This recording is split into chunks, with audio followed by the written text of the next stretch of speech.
सुप्रभात बच्चों।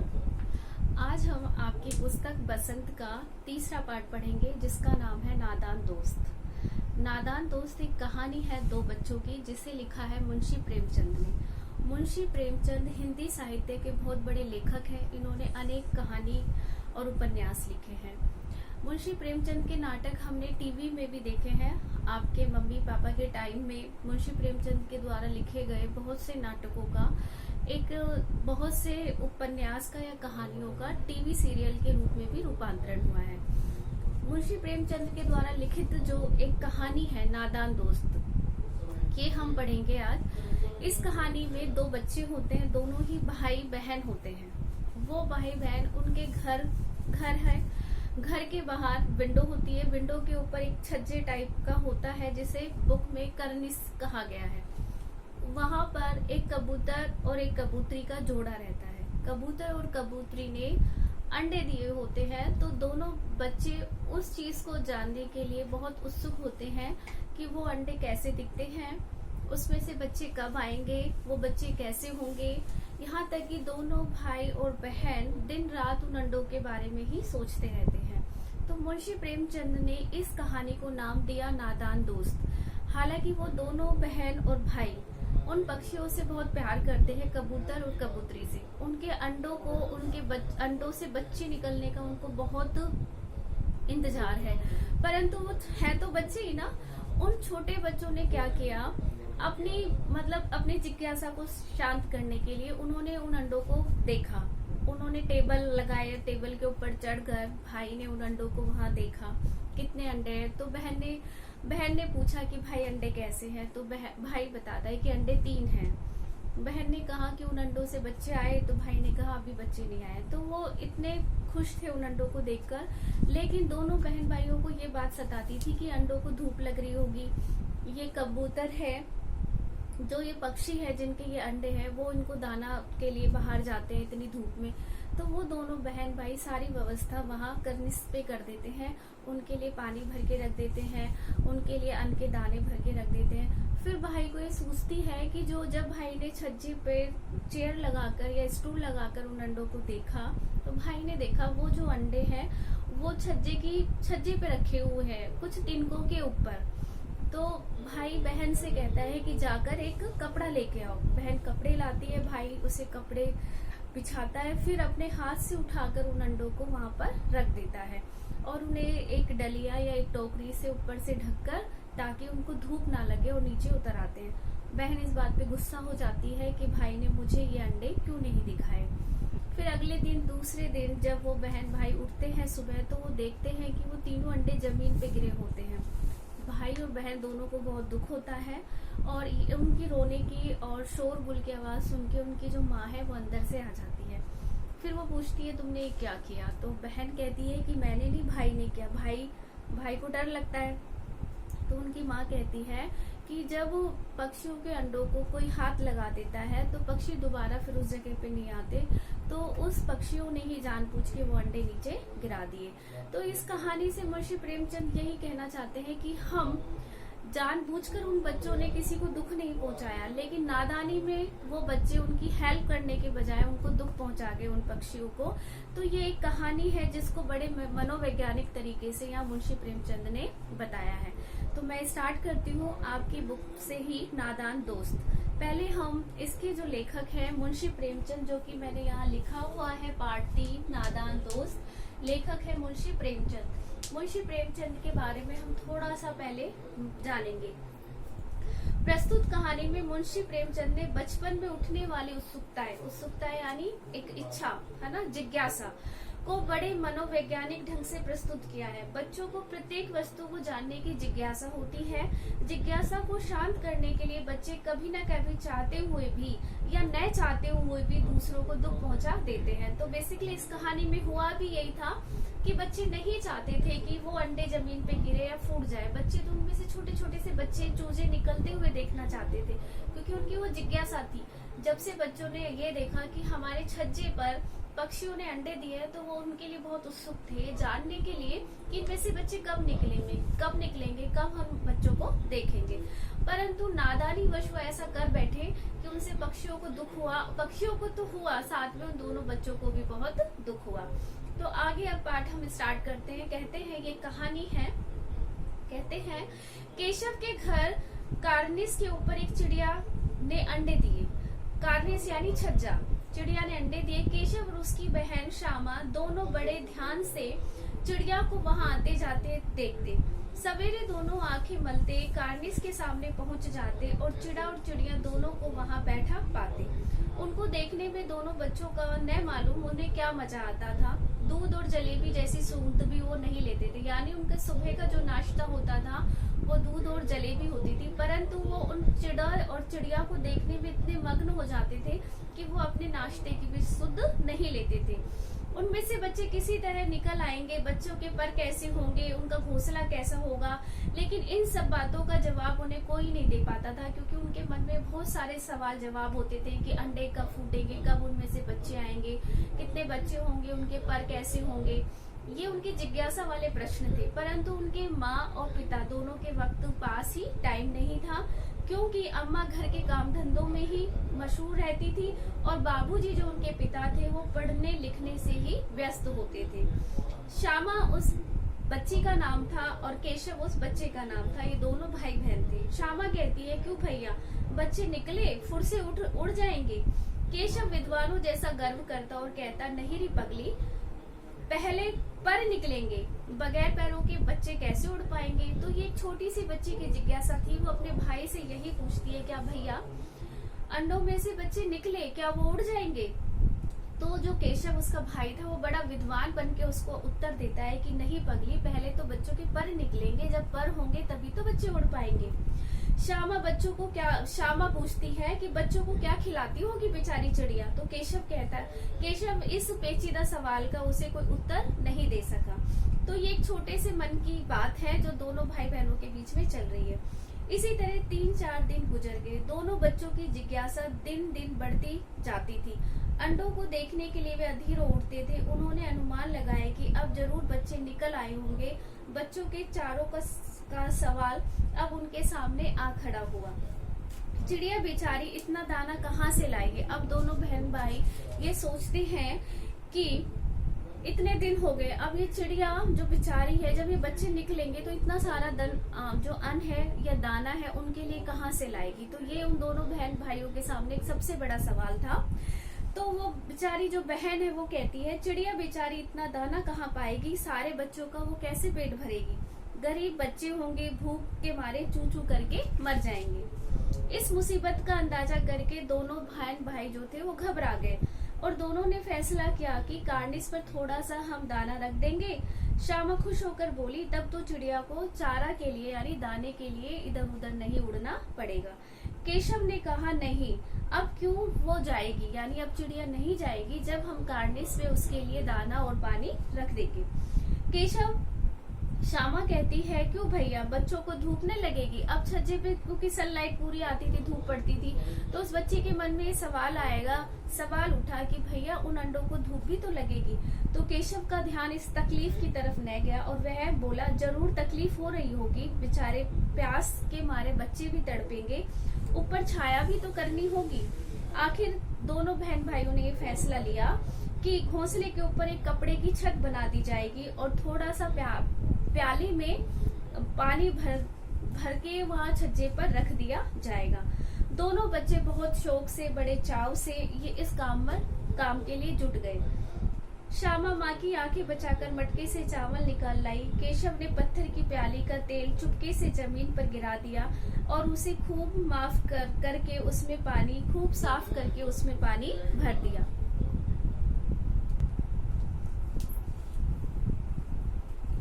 दोनों बच्चों ने बड़े चाव से उनके काम में वो जुट गए और उनकी जिज्ञासा थी जो दिन पे दिन बढ़ती हुई चली गई।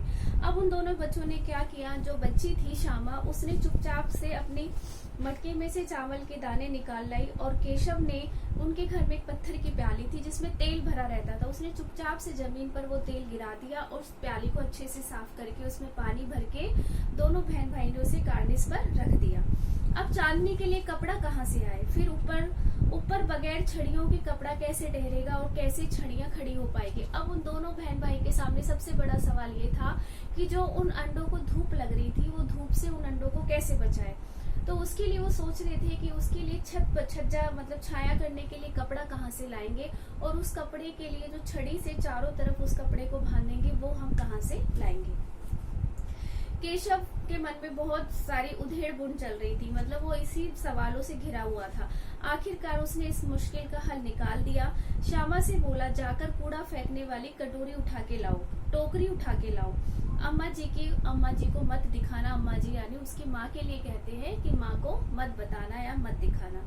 श्यामा श्यामा बोलती है कि जो वह टोकरी है वो बीच में से तो टूटी हुई है, उसमें से तो धूप आएगी। तब केशव ने गुस्से से झुंझलाकर उससे कहा, तू जाकर पहले टोकरी तो ला, उसमें जो सुराख हो रहा है वो मैं उसे अपने आप बंद कर दूंगा। एक टहनी से टिकाकर बोला, देख ऐसे ही घोंसले पर उसकी आड़ कर दूंगा, तब कैसे धूप आएगी। श्यामा ने दिल से सोचा, भैया कितने चालाक है। आगे क्या कहते हैं, गर्मी के दिन थे, बापूजी दफ्तर गए हुए थे। अम्मा दोनों बच्चों को कमरों में सुलाकर खुद सो गई, लेकिन बच्चों को नींद कहाँ आई। बच्चे तो यही सोच रहे थे कि कब अम्मा सोए और हम कब उन अंडों के पास जाए। श्यामा और उसका भाई कमरे से बाहर निकला और उसने अंडों को देखने की दोनों की जिज्ञासा थी। तो उन्होंने क्या किया, श्यामा ने अपने दोनों हाथों से एक स्टूल लगाया कार्निस के नीचे, और श्यामा ने दोनों हाथों से उस स्टूल को पकड़ लिया, और स्टूल की चारों टांगे बराबर न होने के कारण जिस तरफ से दबाव ज्यादा पड़ता वो स्टूल हिलने लग जाता। उस वक्त केशव को कितनी तकलीफ उठानी पड़ी होगी ये तो केशव का दिल ही जानता है। दोनों हाथों से कार्निस पकड़ लेता और श्यामा को दबी आवाज से डांटता कि इस स्टूल को अच्छे से पकड़, वरना मैं जब स्टूल से उतरूंगा तो तुम्हें मारूंगा। मगर बेचारी श्यामा का दिल तो ऊपर कार्निस पर ही था। वह बार बार उसका ध्यान उसी कार्निस यानी छज्जे पर जा रहा था, और वह अपने भाई से पूछती कि भैया कि कितने अंडे हैं और कैसे अंडे हैं। तो केशव उनको जवाब देता कि 3 अंडे हैं, अभी अंडों से बच्चे नहीं आए। श्यामा कहती, जरा हमें भी दिखा दो भैया कितने बड़े हैं। केशव कहता, दिखा दूंगा, पहले जरा चीथड़ यानी एक कपड़ा तो ले आ कि इन अंडों को मैं उस कपड़े के ऊपर रख दूं। श्यामा दौड़कर अपनी पुरानी कोई साड़ी थी उसे फाड़कर उसमें से एक कपड़ा ले आई, और केशव ने झुककर उस कपड़े को ले लिया और उन अंडों के नीचे उनको बिछा दिया और अंडों को उस कपड़े के ऊपर तीनों को ऐसे रख दिया। श्यामा ने फिर कहा, हमको भी दिखा दो, हमें भी देखना है। केशव ने कहा, दिखा दूंगा, पहले जरा वह टोकरी दे जिससे कि अंडों के ऊपर मैं छाया कर दूं। इस तरह दोनों भाई बहन ने वहां पर उन अंडों के लिए और चिड़ियों के लिए सारी व्यवस्था कर दी। अंडों के नीचे उन्होंने कपड़ा बिछा दिया और ऊपर उनको धूप ना लगे इसके लिए उसकी टोकरी को उन्होंने तान दिया चारों तरफ से छड़ी लगाकर। और इसके बाद उन्होंने चिड़िया क्योंकि बार बार दाने के लिए बाहर जाती, तो इसके लिए उन्होंने एक कटोरी में दाना और एक कटोरी में पानी भी रख दिया। अब क्या होता है कि दोनों चिड़िया बराबर कार्निस पर आती थी और बगैर बैठे ही उड़ जाती थी। अब वो दूसरे दिन देखते हैं कि वो चिड़िया उस कार्निस पर तो आती है परंतु वहां पर बैठती नहीं है और बगैर बैठे ही वहां से उड़ जाती है। तो केशव ने सोचा, हम लोगों के डर से नहीं बैठती है। स्टूल उठाकर कमरे में रख आया, चौकी जहाँ थी वो उसने वहां रख दी, क्योंकि जब तक वो कार्निस पर वो चिड़िया वहां बैठ नहीं रही थी, क्योंकि छज्जे पर इतना सारा सामान रखने के लिए उन दोनों बच्चों ने स्टूल लगाया, चौकी लगाई। तो केशव ने सोचा कि हम दोनों यहाँ हैं इसलिए ये चिड़िया इन अंडों के पास नहीं आ रही है। तो उन दोनों बहन भाई ने क्या किया, सबसे पहले जहाँ से जो सामान लिया था उसे वहां पर वापस रख दिया। श्यामा ने आंखों में आंसू भरकर कहा, तुमने मुझे नहीं दिखाए, मैं अम्मा जी से कह दूंगी। अब जो बहन थी वो भाई पर गुस्सा करती है कि भैया आप ही ने वो अंडे देख लिए, मुझे वो अंडे नहीं दिखाए तो मैं आपकी अम्मा से शिकायत करूंगी। केशव बोलता है, अम्मा जी से कहेगी तो मैं तुझे मारूंगा। श्यामा कहती है, तुमने मुझे दिखाया क्यों नहीं? तो केशव कहता है, अगर तू ऊपर चढ़ती तो गिर जाती। श्यामा, हो जाता है, देख लेना, मैं अम्मा जी से कह दूंगी। इतने में कोठरी का दरवाजा खुलता है और माँ ने अपनी आंखों को धूप से बचाते हुए उन दोनों बच्चों को बाहर देखा तो कहा था कि मैंने तुमसे कहा ना कि दोपहर में बाहर मत निकलो। किसने किवाड़ खोला? माँ उन दोनों बच्चों को डांटती है। किवाड़ तो श्यामा कहती है किवाड़ केशव भैया ने खोला, लेकिन श्यामा ने माँ से ये बात नहीं कही कि हमने दोनों ने मिलकर क्या किया। अब माँ ने दोनों को डांट कर फिर कमरे में बंद कर दिया और धीरे धीरे उनको पंखा हिलाने लगी। और अभी सिर्फ 2 ही बजे थे, बाहर बहुत तेज लू चल रही थी और दोनों बच्चे माँ की गोद में सो गए और दोनों बच्चों को नींद आ गई थी। अब आगे क्या होता है कि अब तक हमने पढ़ा कि वो दोनों बच्चे उन अंडों को हर तरह की सुविधा देना चाहते थे ताकि वो चिड़िया को परेशानी ना हो, ना तो उसको दाना लाने में परेशानी हो, ना है उसे पानी की किसी प्रकार की परेशानी हो। जब ये सारा काम कर रहे थे, गर्मी का मौसम था, तो वो घर के बाहर यानी कमरे के बाहर जाकर उन्होंने ये काम किया। तभी माँ आती है, दोनों को धूप में देखते हुए उनको डांटती है और प्यार से अपनी गोद में दोनों भाई बहनों को सुला लेती है। अब हम आगे देखते हैं कि जब शाम हुई, अचानक 4 बजे, शाम के 4 बजे और श्यामा की आंखें खुल गई। उसने किवाड़ खोले और दौड़ती हुई वो कार्निस के पास आई तो उसने ऊपर की तरफ ताकने लगी। टोकरी का पता नहीं था। उसकी अचानक से जो नजर थी वो नीचे की तरफ देखा उसने और देखा कि जो अंडे थे वो नीचे गिरे हुए थे। उसने जोर से अपने भैया को आवाज लगाई, अंडे तो नीचे गिरे पड़े हैं, बच्चे उड़ गए भैया। तो केशव घबराकर उठा और दौड़ता हुआ बाहर आया। उसने देखा कि तीनों जो अंडे थे वो नीचे गिरे हुए थे और तीनों अंडे टूट गए। उनमें से कोई चूजे जैसी कोई भी चीज बाहर नहीं निकली। पानी की प्याली भी एक तरफ टूटी हुई पड़ी थी। तो उसके चेहरे का रंग उड़ गया। सहमी हुई आंखों से जमीन की तरफ उसने देखा। श्यामा ने अपने भाई से पूछा, भैया बच्चे कहाँ उड़ गए? केशव ने एक करुण स्वर में यानी दुख के साथ कहा, अंडे तो फूट गए। श्यामा बोली, अरे बच्चे कहाँ गए भैया? केशव ने कहा, तेरे सर में। उसको गुस्सा आ रहा था तो उसने कहा कि तेरे सर में है। अंडों से उजला उजला पानी निकला आया है, वही तो 2-4 दिन में बच्चे बन जाते। माँ ने सोटी यानी एक पीटने के लिए एक पतली सी लकड़ी उठाई और कहा, तुम दोनों फिर वहाँ धूप में क्या कर रहे हो? श्यामा ने कहा, अम्मा जी चिड़िया के अंडे टूट गए हैं। माँ ने आकर टूटे हुए अंडे को देखा और गुस्से में बोली, तुम लोगों ने अंडों को छुआ क्यों? अब तो श्यामा को भैया पर जरा सी भी तरस ले आई। उसने शायद अंडों को इस तरह रख दिया था कि वह नीचे गिर पड़े। उसकी सजा मिलनी चाहिए और उसने अम्मा जी से बोल दिया कि अम्मा जो अंडे थे वो भैया ने छेड़े थे। यानी जब वो बाहर आए तीनों निकलकर तो उन्होंने देखा कि अंडे जमीन पर गिरे हुए हैं। एक वो बच्ची थी, बहुत छोटी थी, उसने अपनी सोच से ही पूछा, क्या अंडे से बच्चे निकल गए? तो केशव को गुस्सा आया और उसने कहा कि अंडे से बच्चे नहीं निकले, अंडे फूट गए हैं। उनकी माँ ने आवाज सुनी, वो एक डंडे लेके बाहर आई और उनसे कहती है कि मैंने तुम्हें मना किया था कि तुम्हें बाहर नहीं आना। तो फिर श्यामा को बहुत गुस्सा आया और माँ ने जब अंडे फूटे हुए देखे तो उन्होंने कहा कि तुम दोनों में से ही किसी ने इन अंडों को छुआ होगा, इसलिए ये अंडे फूट गए।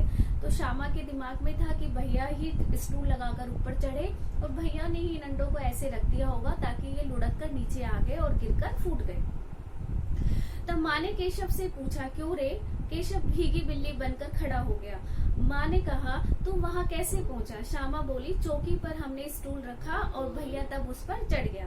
केशव बोले, तू स्टूल थामे नहीं खड़ी थी? यानी दोनों बहन भाई अब एक दूसरे की बातें बताते हैं मम्मी को। श्यामा, तुम्ही ने तो कहा था।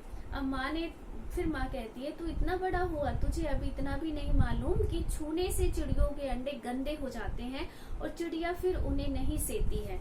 यानी उनकी माँ को पता था कि जब पक्षी जब अंडे देते हैं तो उनके अंडों को छूते नहीं है, क्योंकि ऐसे पक्षी ऐसे माना जाता है कि, और ऐसा होता भी है कि अंडे छूने के बाद गंदे हो जाते हैं और चिड़िया फिर उन अंडों पर बैठती नहीं है। जब चिड़िया उन अंडों पर बैठती है, कोई भी पक्षी अंडों पर बैठता है तो उनको वो गर्मी पैदा होती है जिससे कि अंडे जल्दी से बड़े हो और उनमें से बच्चे निकल जाएं। तो चिड़िया ने जब देखा कि मेरे अंडों को इन बच्चों ने छू लिया तो वो उन अंडों पर वापस से नहीं बैठी और चिड़िया ने ही उन अंडों को नीचे गिरा दिया था। माँ और क्या करती? केशव के सिर पर उसका पाप पड़ेगा। हाय हाय, 3 लोगों की इस दुष्ट ने जान ले ली। केशव रोनी सूरत बनाकर बोला, मैंने तो सिर्फ अंडों को गद्दी पर रखा था माँ। माँ को हंसी आ गई, मगर केशव को कई दिनों तक अपनी गलती का अफसोस होता रहा। अंडों की हिफाजत करने की जोश में उसने उन अंडों का सत्यानाश कर डाला। इससे याद करके वे कभी कभी रो भी पड़ता था और दोनों चिड़िया फिर वहाँ पर कभी नहीं आई। मतलब उसके बाद उन बच्चों ने वहाँ पर उन चिड़ियों को नहीं देखा। अम्मा जी ने देखिए इस चैप्टर में, ये चैप्टर खत्म हो गया। ये कहानी थी नादान दोस्तों की, वो दोनों बच्चे उन पक्षियों के अच्छे दोस्त बनना चाहते थे। उनमें से अच्छे अच्छे बच्चे निकले तो उनके साथ खेलते, परंतु वो नादानी में ऐसी हरकत कर गए कि वो अंडे जमीन पर गिर गए और चिड़िया उन अंडों पर बैठी नहीं बल्कि चिड़िया ने उन अंडों को नीचे गिरा दिया और उनमें से बच्चे अब कभी नहीं निकले, क्योंकि वो अंडे नीचे गिरते ही फूट गए थे। और इस घटना के बाद चिड़िया उनके कार्निस पर भी नहीं आई थी।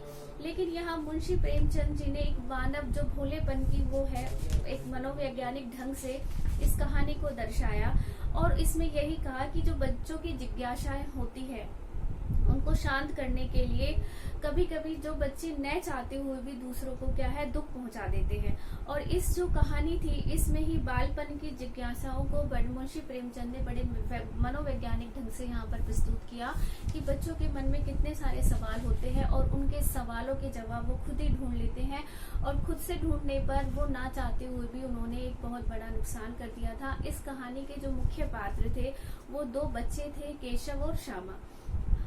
तो ये एक नादान दोस्तों की कहानी थी और ये कहानी बहुत अच्छी लगी होगी आप लोगों को। आपके घर में भी गर्मियों के दिनों में तो पक्षी छाया के लिए आपके बरामदे वगैरह में कहीं ना कहीं घोंसले बना लेते हैं, उनमें भी अंडे देते हैं। लेकिन जो इन नादान दोस्तों ने किया, आप कभी भी बच्चों ऐसा मत करना। ओके, थैंक यू, धन्यवाद।